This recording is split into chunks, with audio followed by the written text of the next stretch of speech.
नमस्कार मित्रों, आज हम एक अत्यंत महत्वपूर्ण विषय पर बात करेंगे। आज का विषय है पवन, तूफान और चक्रवात, यानी विंड्स, स्टॉर्म्स एंड साइक्लोन्स। आज का विषय बहुत ही ज्यादा महत्वपूर्ण है और इसे हमारी पाठ्य पुस्तक में इसलिए शामिल किया गया है ताकि हम, जो कि आजकल की पीढ़ी है, हम कभी भी तूफान या चक्रवात ऐसी कोई भी प्राकृतिक आपदा आए तो हमें पता चले कि हमें क्या करना है और हमें यह भी पता रहे कि यह तूफान या चक्रवात क्यों आते हैं। आज हम इसी के ऊपर विस्तृत रूप से बात करेंगे।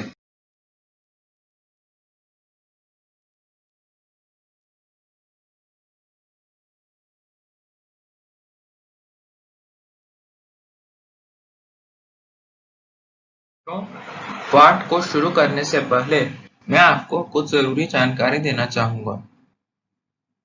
उड़ीसा के तट पर 29 अक्टूबर को एक चक्रवात आया था जो कि 260 किलोमीटर प्रति घंटा के पवन वेग से आया था। इसके साथ ही 9 मीटर ऊंची समुद्री लहरें भी तट से टकराई थी। हजारों लोगों ने अपनी जानें गंवा दी। करोड़ों रुपयों की संपत्ति का नुकसान हुआ था। लेकिन यह चक्रवात आया कैसे? यह चक्रवात होता क्या है? यह कैसे बनता है? यह इतना विनाशकारी क्यों होता है? देखिए, हमारे पास कितने सारे सवाल हैं। इस अध्याय में हम ऐसे ही कुछ प्रश्नों के उत्तर जानने का प्रयास करेंगे। हमें यह ध्यान रखना चाहिए कि गतिशील वायु ही पवन कहलाती है। चलिए मित्रों, तो अब हम आगे बढ़ते हैं। चलिए मित्रों, अब मैं आपको बताता हूं कि आज के विषय में हम क्या चर्चा करेंगे। आज हम इन विषयों पर चर्चा करेंगे।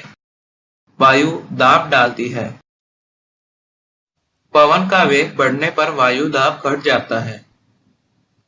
गर्म किए जाने पर वायु का प्रसार होता है। तड़ित, झंझा और चक्रवात, और आखिर में प्रभावी सुरक्षा उपाय।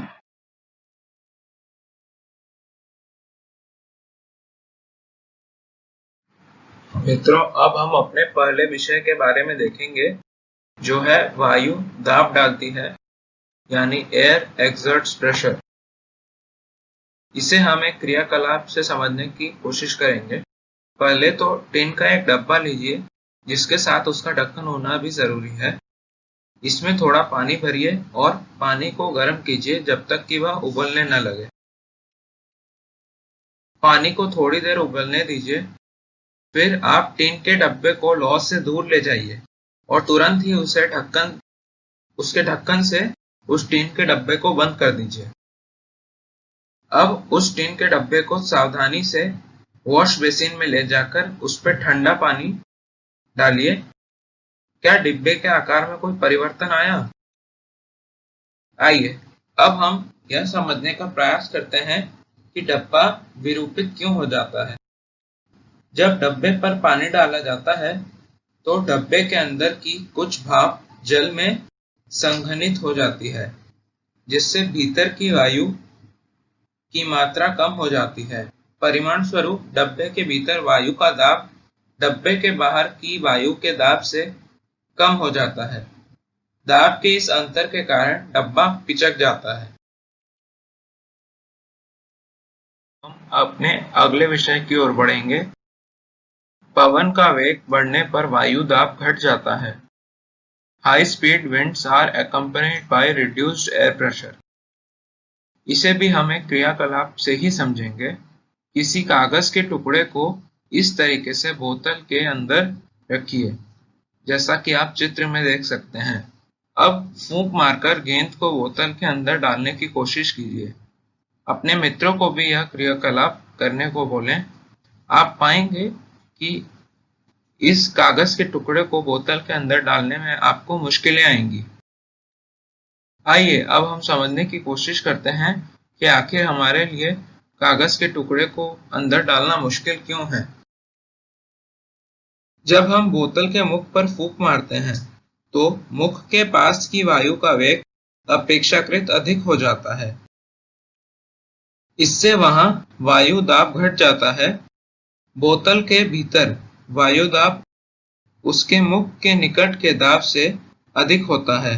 इसी कारण बोतल के भीतर की वायु गेंद को बाहर की ओर धकेल देती है और इसी कारण यह कागज का टुकड़ा आराम से अंदर नहीं जाता। हम देखेंगे गर्म किए जाने पर वायु का प्रसार होता है। Air expends on heating. सबसे पहले तो आप एक क्वथन नली लीजिए और उस पे एक गुब्बारे को कसकर बांध दीजिए। इसके बाद एक बीकर में 2/3 गर्म पानी भरिए और क्वथन नली को इस तरीके से उसमें डाल दीजिए। फिर 2 से 3 मिनट तक रुकिए और देखिए कि यदि गुब्बारे के आकार में कोई परिवर्तन आता है। इसी तरीके से एक बार क्वथन नली को ठंडे पानी में रखकर देखिए और पता कीजिए कि गुब्बारे के आकार में क्या परिवर्तन आता है। आपने यह देखा होगा कि जब हम क्वथन नली को गर्म पानी में रखते हैं तब गुब्बारा फूल जाता है, वहीं ठंडे पानी में यह पिचक जाता है। इससे हम यह कह सकते हैं कि वायु गर्म होने पर फैलती है और उसमें प्रसार होता है।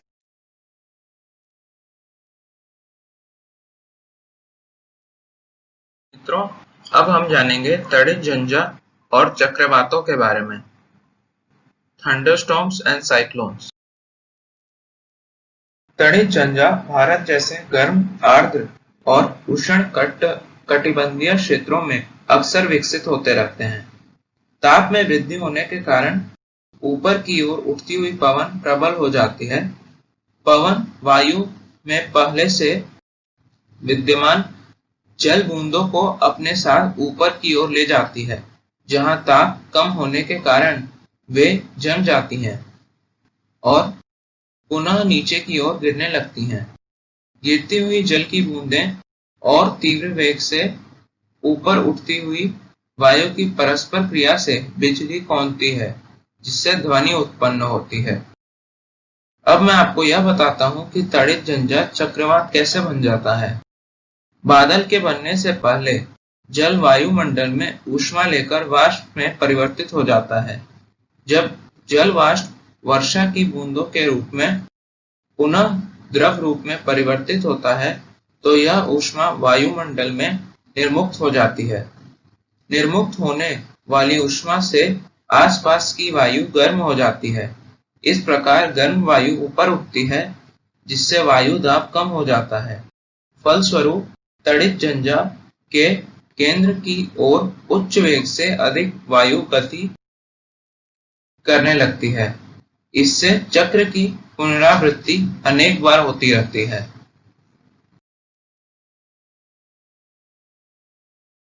घटनाओं की इस श्रृंखला का अंत बहुत ही निम्न दाब के एक ऐसे तंत्र के निर्माण के साथ होता है जिसके चारों ओर उच्च वेग की वायु की अनेक परतें कुंडली के रूप में घूमती रहती हैं।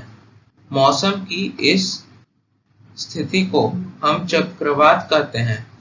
वायु वेग और वायु दिशा चक्रवात के तापमान और आर्द्रता में वृद्धि करने वाले कुछ कारक हैं। इन चित्रों में आप देख सकते हैं कि चक्रवात किस तरीके से उत्पन्न होता है और किस तरीके से वह आगे बढ़ता है। अब हम अपने आखिरी विषय की ओर बढ़ रहे हैं, जो है प्रभावी सुरक्षा उपाय, सेफ्टी मेजर्स। चक्रवात के दुष्प्रभावों को कम करने के लिए निम्नलिखित व्यवस्थाएं सहायक हो सकती हैं। सरकारी एवं सामाजिक स्तर पर व्यवस्था, चक्रवात पूर्वानुमान और चेतावनी सेवा। सरकारी संस्थाओं, समुद्र तटों, मछुआरों, जलपोतों और आम जनता को शीघ्रातिशीघ्र चेतावनी देने के लिए तीव्रगामी संचार व्यवस्था। चक्रवात संभावित क्षेत्रों में चक्रवात आश्रयों का निर्माण और लोगों को तेजी से सुरक्षित स्थानों पर पहुंचाने के लिए प्रशासनिक व्यवस्था।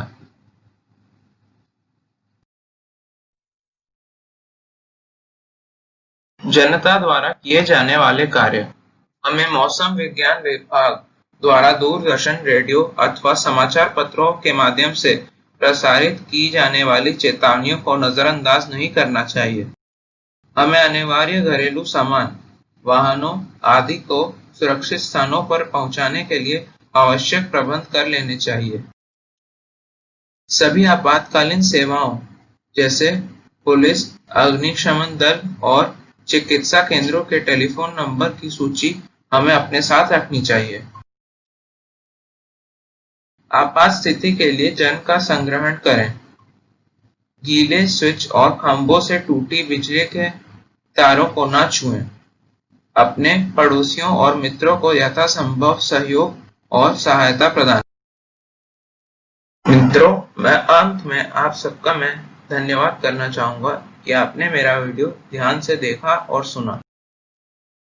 मुझे उम्मीद है कि आपको मेरा यह वीडियो पसंद आया होगा और मैं कोशिश करूंगा कि इसी तरह की वीडियो मैं आगे भी बनाता रहूं।